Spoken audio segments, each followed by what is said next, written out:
তো এখানে ইটা কম, ইটা বেশি, এই যে হাইটটা বেশি, অর্থাৎ এখানে কম, অর্থাৎ এখানে আমাদের আছে সর্বোচ্চ 2 মিলি আর এখানে আছে আমাদের 4 মিলি। তো এটা আপনাদের দেখেন শিলাটা কিন্তু বামে চলে আসছে। হ্যাঁ, একটু ভালোভাবে লক্ষ্য করুন আমাদের নিডল বারটা, এই দেখেন এখানে এসে পড়তেছে। আর আমরা যদি এটাকে উপর দিকে উঠিয়ে দিই, অর্থাৎ বাড়ায় দিই, তাহলে কিন্তু একদম সেলাইটা একদম নিডল বারটা ডানে চলে যাবে। এই দেখেন, এই যে নিডল বারটা, এই দেখেন একদম ডানে চলে আসছে, অর্থাৎ নুসের সাথে চলে আসছে। এখন যদি আমরা সুইং করি, তাহলে আমাদের এই যে এখন এই সেলাইটা এটা ছিল বামে, এখন এটা ডানে চলে আসছে। তো এটার কাজ হচ্ছে এইটা। এখন এখানে আরও কিছু প্রোগ্রাম আছে, এই যে এখানে আরও কিছু প্রোগ্রাম আছে বা ডান পাশে, এই ডান পাশে এই দেখেন এই যে আরও কিছু প্রোগ্রাম আছে, এগুলো আমি দেখাচ্ছি আপনাদেরকে। এটার কাজ হচ্ছে আপনি যখন সুইং করবেন, এখানে যদি আমাদের মাঝখানে যে সুইংটা অর্থাৎ সেলাইটা, এটা হচ্ছে সেলাই, যে একটা দেখতে পাচ্ছি এটা হচ্ছে সেলাই অর্থাৎ সুইং। আর বাম পাশে আমাদের যেই একটা প্রোগ্রাম, ডান পাশে একটা প্রোগ্রাম। এটা হচ্ছে বাম পাশে যদি আমরা এই যে এখানে একটা বুন্দার মতো দেওয়া আছে, এই বুন্দাটা হচ্ছে আমাদের সুইং শুরু, অর্থাৎ এটা শুরু এটা শেষ। আর ডান পাশে যেটা, এটা এখানে শুরু এখানে শেষ। অর্থাৎ আমরা যদি সুইংটা এটা এভাবে রাখি, তাহলে আমাদের এটা যদি এভাবে রাখি, তাহলে সেক্ষেত্রে আমাদের সুইংটা যেহেতু নিডল বার ডানে যায় একবার, বামে যায় একবার, তাহলে সেক্ষেত্রে আমাদের এটা বাম পাশ থেকে সেলাইটা শুরু হবে। হ্যাঁ, আর যদি এটাকে আমরা এভাবে রাখি, তাহলে আমাদের সেলাইটা ডান পাশ থেকে শুরু হবে। ঠিক আছে, এটা হচ্ছে শুরুর মাথা। আমরা শুরুর মাথা যদি আমরা রাখলাম কোন পাশে, ডান পাশে। এখন দেখুন আমরা আমাদের মেশিনটা যদি রেডি করি, দেখেন ডান পাশ থেকে সেলাই শুরু হয়ে গেছে, আমাদের সুতা কাটা গেছে, আমরা সুতা লাগাই নিই।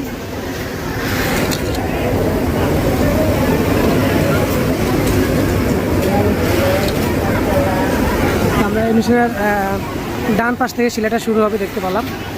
যে এখন যদি আমরা সুইং করি, এই দেখেন প্রথম স্টেপ অর্থাৎ প্রথম নিডলটা কিন্তু ডান পাশ থেকে সেলাইটা শুরু হয়েছে।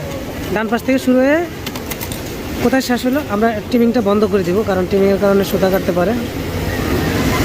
আমরা টিমিংটা বন্ধ করার জন্য এই যে হোম পেজে চলে আসলাম। এখানে আসার পরে এই যে সিজার বাটন, এই সিজার বাটনটা আমরা এই যে এখানে মার্ক করে দিলাম। এখন আমাদের সিজার চলবে না, তো আমরা আগের প্রোগ্রামে চলে যাচ্ছি। এই যে আগের প্রোগ্রাম, এখন এটা ডান পাশ থেকে সেলাই শুরু হলো। আমরা যদি এটা এইভাবে রাখি, তাহলে আমাদের বাম পাশ থেকে সেলাইটা শুরু হবে। এই দেখেন আমরা এখন যদি শুরু করি, প্রথম নিডলটা কিন্তু বাম পাশ থেকে শুরু এবং ডান পাশ থেকে আসা শেষ হচ্ছে। তো আপনারা যদি না বুঝেন অবশ্যই কমেন্টে করবেন আমাকে, আমি কমেন্টের মাধ্যমে আপনারা রিপ্লাই করবো। আর যদি এইভাবে থাকে, তাহলে সেক্ষেত্রে আমাদের সেন্টার থেকে সেলাইটা শুরু হবে। আমরা বুঝতে পারলাম যে এই প্রোগ্রামটা থেকে শুরু, প্রথম মাথা আমরা কীভাবে এভাবে যদি রাখি, শুরু আমার সেলাইটা শুরু হবে বাম পাশ থেকে, এভাবে রাখলে ডান পাশ থেকে, এভাবে রাখলে সেন্টার থেকে। আর এটা হচ্ছে আমাদের লাস্টের মাথা, অর্থাৎ লাস্টের সুইংটা কোথায় গিয়ে শেষ হবে। যদি আমরা এভাবে রাখি, তাহলে আমাদের বাম পাশে এসে সুইংটা ক্লোজ হবে। আমরা যদি এখন এই দেখেন এই বাম পাশে এসে দাঁড়াইছে, আমরা যদি ক্লোজ করি, এই বাম পাশ থেকে কিন্তু উঠে গেলে, যেহেতু টিমিং বন্ধ। আর যদি আমরা এটাকে এইভাবে রাখি, তাহলে আমাদের ডান পাশে এসে ক্লোজ হবে। তো আমরা সুইং করে আমরা এই দেখেন নিডল বারটা ডান পাশে এসে দাঁড়াইছে লাস্ট পর্যায়ে। এখন আমরা ক্লোজ করলাম, নিডল বারটা উপরে উঠে আসছে। আর যদি আমরা এটাকে এইভাবে রাখি, অর্থাৎ আমাদের নিডল বারটা সেন্টারে এসে দাঁড়াবে। এই হচ্ছে মূলত আমাদের এখানকার এই প্রোগ্রামের কাজ। তো আমরা এখানে যদি আসি, এখানে আমাদের কিছু কাজ আছে ব্যাক স্টিচের কাজ। সেটা হচ্ছে আমি আবার হোম পেজে চলে যাই। এটা হচ্ছে আমাদের হোম পেজ। এখানে যদি আমরা ব্যাক স্টিচ দিই, দেখেন ব্যাক স্টিচ চালু হয়ে গেছে। এটা সিঙ্গেল, এটা হলো চিকন, এটা মোটা। এটাও ঠিক করা যাবে, এটা আমি দেখাই দিব কীভাবে ঠিক করবেন। তো এই যে ব্যাক স্টিচ হয়েছে এবং লাস্টে এসেও কিন্তু আমাদের ব্যাক স্টিচ হয়েছে। হ্যাঁ, এই যে আমার ব্যাক স্টিচ শুরু হলো, এবার লাস্টে এসে ব্যাক স্টিচ খতম হলো। তো এই প্রোগ্রামটা হচ্ছে আমাদের এই সার্কেলে আমরা যদি প্রেস করি, এই অপটোমাইজিংটা আমরা বুঝতে পারছি কীভাবে আমরা এটা অপারেটিং করব।